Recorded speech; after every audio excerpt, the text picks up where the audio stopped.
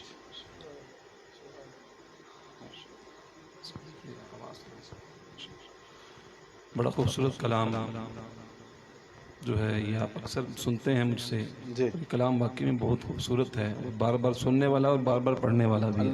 تو میں بہت زیادہ یہ کلام پڑھتا ہوں اور بڑی لوگ چاہنے والے فرمائش کرتے ہیں، تو میں انشاءاللہ اس کے چند اشعار پیش کرتا ہوں۔ فرماتے ہیں اقبال عظیم کہ میں لب کشا نہیں ہوں،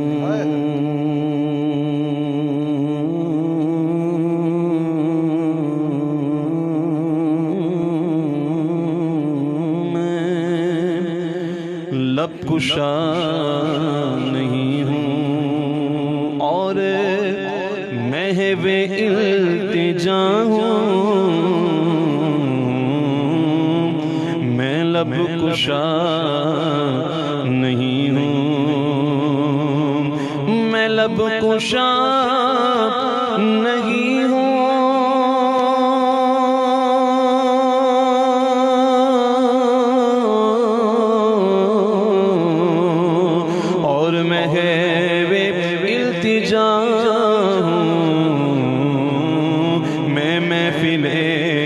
حرم کے آداب جانتا ہوں، میں محفل حرم کے آداب جانتا ہوں، میں محفل حرم کے آداب جانتا کشا نہیں ہوں۔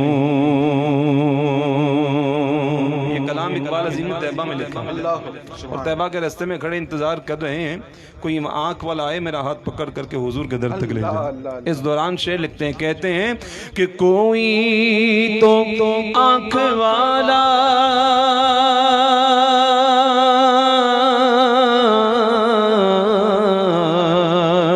گزرے گا اس طرف سے،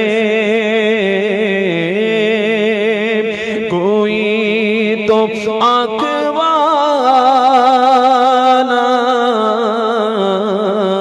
گزرے گا اس طرف سے، طیبہ کے راستے میں منتظر کھڑا ہوں، طیبہ کے راستے میں منتظر کھڑا ہوں، میں لب کشا نہیں ہوں۔ انتظار کرتے رہے جب کوئی نہ آیا تو پھر خود ہی چل دی، آنکھوں سے اندھے ہیں نظر نہیں آتا، جب کوئی نہ آیا تو پھر خود ہی چل دیے، جب چلتے گئے حضور کے در تک پہنچے، اندھے ہیں حضور کے در تک پہنچے to کہتے ہیں یہ روشنی سی کیا ہے،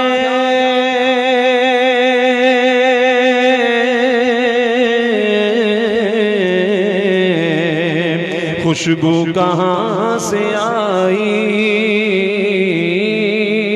یہ روشنی سی کیا خوشبو کہاں سے آئی، شاید میں چلتے چلتے روضے تک آ گیا ہوں، شاید میں چلتے چلتے روضے تک آ گیا ہوں، میں لب کشا نہیں ہوں۔ طیبہ کے رستے میں تھے، پھر روزے تک بھی پہنچ گئے، اب پکا یقین ہے کہ میں حضور کے در پر پہنچ چکا ہوں۔ اکثر آپ نے دیکھا ہو جنابینا کسی جگہ سے گزر رہے ہوں یا کھڑے ہوں، جب انہوں کی ٹکراتا ہے وہ فوراً سے پکڑ لیتے ہیں اور پوچھتے ہیں بھائی بتانا ذرا کون ہو یا میں کہاں کھڑا ہوں، کچھ اس طرح کے سوالات کرتے ہیں۔ جب اقبال عظیم آج کھڑے ہوئے نا تو وہاں سے کوئی گزر رہا تھا، تو ان کو جب ٹکرایا تو اقبال عظیم نے فوراً سے پکڑ لیا اور پوچھا بھائی بتانا میں کہاں کھڑا ہوں۔ صرف اتنا پوچھا بھائی بتانا میں کہاں کھڑا ہوں، بتانے والے نے نام لے کر بتایا کہ اے اقبال عظیم تو حضور کے در کے سامنے کھڑا ہے۔ تو اسی دوران اقبال عظیم شعر کہتے ہیں کہ طیبہ کے سب بھکاری پہچانتے ہیں مجھے کو، طیبہ کے سب بھکاری پہچانتے ہیں مجھے کو، مجھ کو خبر نہیں تھی میں اس قدر بڑا ہوں، مجھ کو خبر نہیں تھی میں اس قدر بڑا ہوں، میں لب کشا نہیں ہوں۔ اور دوری و حاضری میں ایک بات مشترک ہے، یہ پہلے شعر زیادہ آپ نہ سنا ہو، بڑا خوبصورت شعر ہے کہ دوری و حاضری میں، دوری و حاضری میں ایک بات مشترک ہے، کچھ خواب دیکھتا تھا اور کچھ خواب دیکھتا ہوں، کچھ خواب دیکھتا تھا۔ یہ خواب بھی ہو سکتا ہے کہ میں مدینے جاؤں، جب مدینے آ گئے تو یہ خواب بھی ہو سکتا ہے کہ میں یہیں رہ جاؤں، کہ کچھ خواب دیکھتا تھا کچھ خواب دیکھتا ہوں، میں لب کشا نہیں ہوں، جو کچھ بھی مانگنا ہے اس در پہ آ کے مانگو، جو کچھ بھی مانگنا ہے اس در پہ آ کے مانگو، یہ در بہت بڑا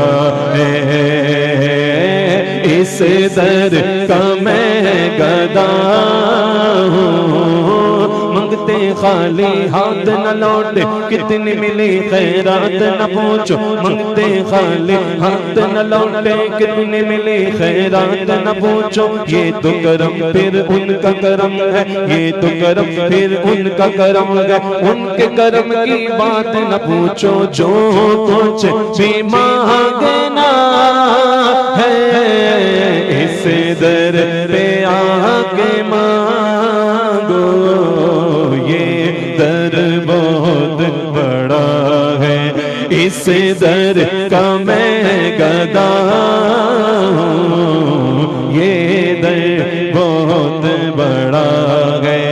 اقبال مجھ کو بھی محسوس ہو رہا ہے، اقبال مجھ کو بھی محسوس ہو رہا ہے، روزے کے سامنے ہوں اور نعت پڑھ رہا